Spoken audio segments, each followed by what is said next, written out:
بسم اللہ الرحمن الرحیم. میں ڈاکٹر خالد منیر سلری ہوں اور میں گزشتہ 40 سال سے سیالکوٹ میں as senior consultant child specialist کے طور پہ اپنی خدمات دے رہا ہوں.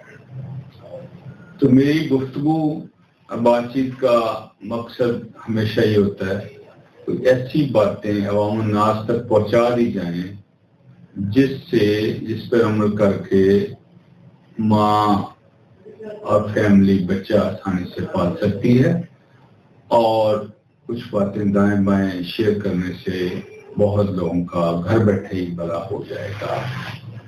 تو آج کا موضوع موسم کی بدلتی ہوئی صورتحال اور شدت کے لحاظ سے وہ جس چیز پہ میں بات کر رہا ہوں اس کو آج کل اخباروں میں یا عام لوگ کہتے ہیں بہت زیادہ اسموگ ہو گئی ہے.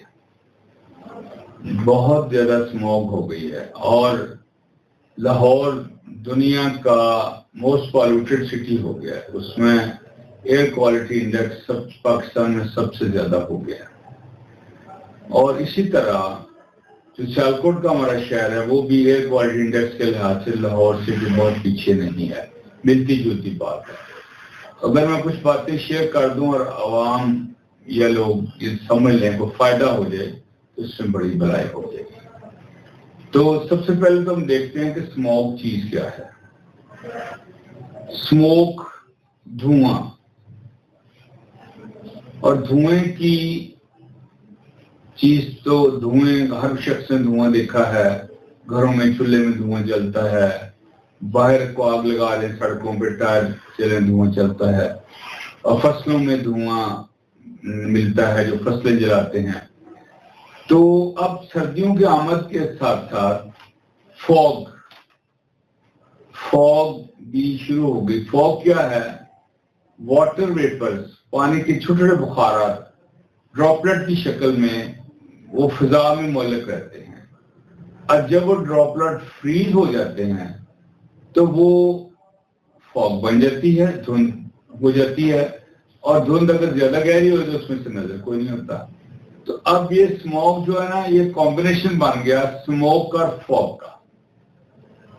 اور اس کے اندر اگر فضا کی معلق انفیکشن یا پولوشن بھی شامل ہو جائے تو یہ اڑتی ہوئی بیماری ہے جو کہ جہاں بھی پہنچ جائے گی جس شخص کو بھی وہ انہیل کر لے گا اس سے بیمار بھی ہو سکتا ہے. اچھا، تو اب جو انسانی جسم ہے کوئی چیز جو جسم کا حصہ نہیں ہے وہ جسم کے اندر پہنچ جاتی ہے تو وہ بندے کو الرجی کر سکتی ہے.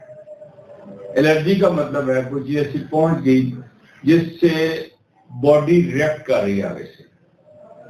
اب جو اسموگ انہیل کرنے سے جو الرجی ہو جائے گی اس سے کیا ہوگا؟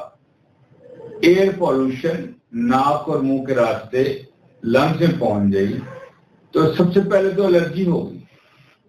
اور میں پہلے بھی ایک دو ولاگ میں بات کر چکا ہوں کہ الرجی سے انسان میں کیا ہوتا ہے، سمٹم کیا آتے ہیں، علامتیں کیا ہوتی ہیں. عام بندے کے سمجھنے کی باتیں ہیں کہ چھینکیں شروع ہو گئی، سنیزنگ.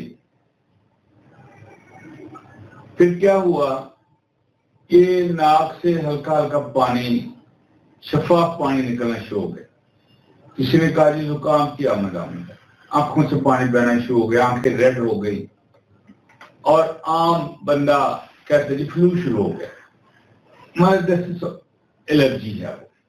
اوکے، نیکسٹ ہے کہ وائرس بھی یہ کچھ کر سکتا ہے جس کو ہم کہتے ہیں کہ جی سیزن چینج ہے، وائرس بڑا ہو گیا. اور وائرس کے اور الرجی کے علامتوں میں کیا فرق ہو گیا؟ جب وائرس انسان کے اندر پہنچ جاتا ہے تو ملٹیپلیکیشن وائرس ایک سچویشن ڈیولپ ہو جاتی ہے جس کو ہم کہتے ہیں وائریمیا. اور وائریمیا کے بعد پھر وہ جو ٹاکسیمیا ہو گیا. اور وائریمیا کے ساتھ کیا ہے؟ جنرلائز ملیز، جسم ٹوٹ رہا ہے، درد ہے، اوہو بخار ہو گیا ہے، میرا دل کسی کام کو چاہ نہیں رہا ہے. تو اس سے سارٹ آف پروڈرومل سمٹم انیشیل ابتدائی علامتیں ہیں وائرس کی. اور پھر جب بھی وائرس ایک دو دن چلتا ہے انفیکشن ناک کے اندر چلی گئی سانس کے راستے، تو ناک تو بظاہر آپ کو ناک کی شکل اور نظر آتی ہے، ناک کے پیچھے سائنسز ہیں، سائنسز کا انفیکشن پہنچ گئی، ناک کے پیچھے ٹربینیٹس ہیں، اس تک انفیکشن پہنچ گئی، سائنسائٹس میں بچہ آ گیا، کرٹیکل ڈاؤن ہوا، پوسٹ نیزل ڈسچارج ہوا، کیرا جو ہوتا ہے کیرا ناک کے پیچھے گلے میں آ گیا، تو چھاتی میں انفیکشن ہو گئی۔ اور میں ہمیشہ کہتا ہوں کہ اگر بچے کو ناک میں سے ریشہ گاڑھا ریشہ شروع ہو گیا، پہلے پانی واٹری تھا، اب وہ گاڑھا ریشہ ہو گیا، جب گاڑھا ریشہ ہو جاتا ہے وہ وائٹش ہو جائے، وہ یلوش ہو جائے، وہ گرینش ہو جائے، گرینش اور یلو جو نیزل ڈسچارج ہے وہ شورٹ شارٹ انفیکشن بیکٹیریم، اور اس طرح اگر کھانسی کھڑکھڑ والی شروع ہو جائے اس کو ہم ویٹ کف کہتے ہیں، وہ بھی انفیکشن کی نشان، اور اگر سپر ایڈڈ بخار بھی ہو گیا تو شورٹ شارٹ انفیکشن ہوگی۔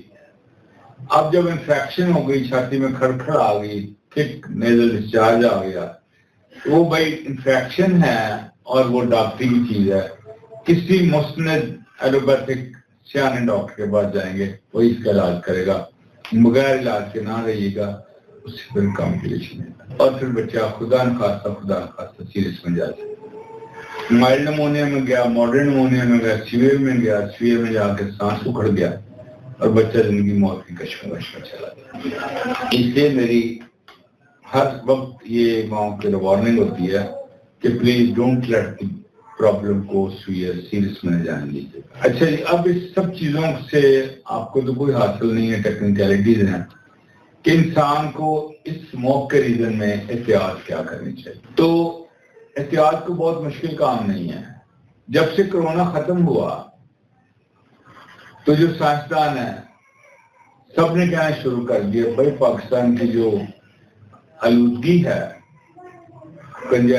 پولوشن بہت زیادہ ہے، اور اگر بندے نے صحت مند رہنا ہے تو اس کو چاہیے کہ ہر وقت ماسک لگا رہے۔ اب ہم جیسے بندے ڈاکٹر، ہمارا پیرامیڈیکل اسپتالوں میں کام کرتا ہوا جو وہ ہر وقت ہم جراثیموں کے اندر گھرے رہتے ہیں، باعث سے جو مریض آیا وہ چھینک بھی رہا ہے، کھانس بھی رہا ہے، اس کا مطلب جراثیم لے کے آیا، اور جب ڈاکٹر نے اس کو اپنے پاس بٹھا کے دیکھنا تو جراثیموں کھائے بھی جا رہے۔ اس لیے پاکستان میں کام کرتے ہوئے ہر میڈیکل پرسن کو ہر وقت ماسک لگا کے رکھنا چاہیے۔ اور بڑی سٹڈی ہے، ریسرچ ہے کہ جب کرونا آیا تو جاپان میں دنیا میں سب سے اخیر میں کرونا کی بیماری انٹر ہوئی، اور کسی تجزیہ کرنے والے نے تجزیہ کیا کہ آپ جاپان میں چلے جائیں، کسی کو ماسک کے بغیر باہر سڑکوں میں پھرتا وہ دیکھیں گے نہیں۔ ان کا لائف کا ایک کلچر بن گیا کہ ہر شخص سے ماسک لگا کے باہر نکلنا ہے اور ماسک لگا کے دن کا پورا سپینڈ کرنا۔ اگر جاپان کی قوم کرونا جیسی مہلک بیماری سے بچ سکتی ہے تو ہم فوگ یا اسموک کے اثرات سے ماسک لگا کے بچ سکتے ہیں۔ دوسری احتیاط یہ ہے کہ اب اسموک کے نہ ٹائمنگز ہیں۔ ارلی مارننگ آپ صبح کی نماز مسجد میں جا کے پڑھو، آپ کو مسجد تک کا راستہ اچھا لگے گا، ایسے اسموک ہے، ویزیبلٹی بھی تھوڑی سی کم ہوئی ہے، بہت زیادہ دھند ہے، اسموک ہے۔ اور رات کو ابھی کل سیالکوٹ میں 4 بجے سڑکوں پہ ایسے تھا جیسے رات چھا گئی ہے، اسموک ساری آ گئی۔ تو ارلی مارننگ احتیاط کریں، باہر نکلنے سے بچیں، اور رات کو بھی باہر نکلنے سے اوائڈ کریں۔ سر شام اپنا کام ختم کریں، گھروں میں چل جائیں، گھروں کے اندر کو اسموک کا اثر کم ہی ہوگا۔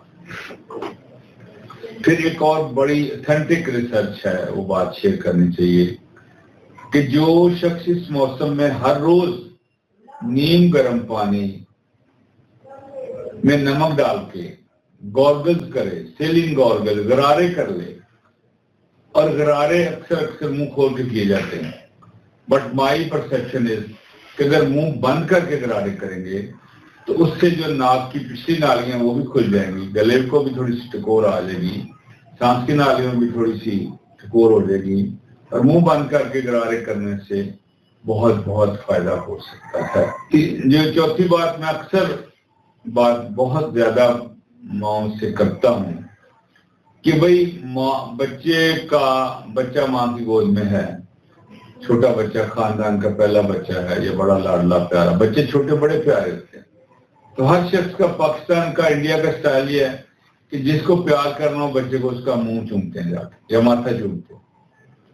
تو میں یہ کہتا ہوں کہ بچوں کو اگر بہت پیار کرنا ہے تو اس کا منہ نہ چومیں، اس کا ماتھا بھی نہ چومیں، اس کے پاؤں چوم رہے ہیں، اس کے ہاتھ چوم رہے ہیں. آپ نے تو الٹیمیٹلی ماں کو خوش کرنا نا کہ بچہ آپ کو بہت پیارا ہے، مجھے پیار آ رہا ہے، میں اس کو چوم رہا ہوں.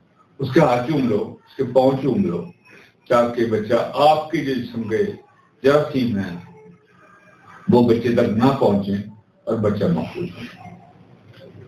تو ان باتوں کے ساتھ میں آج کی گفتگو کا اختتام کرتا ہوں.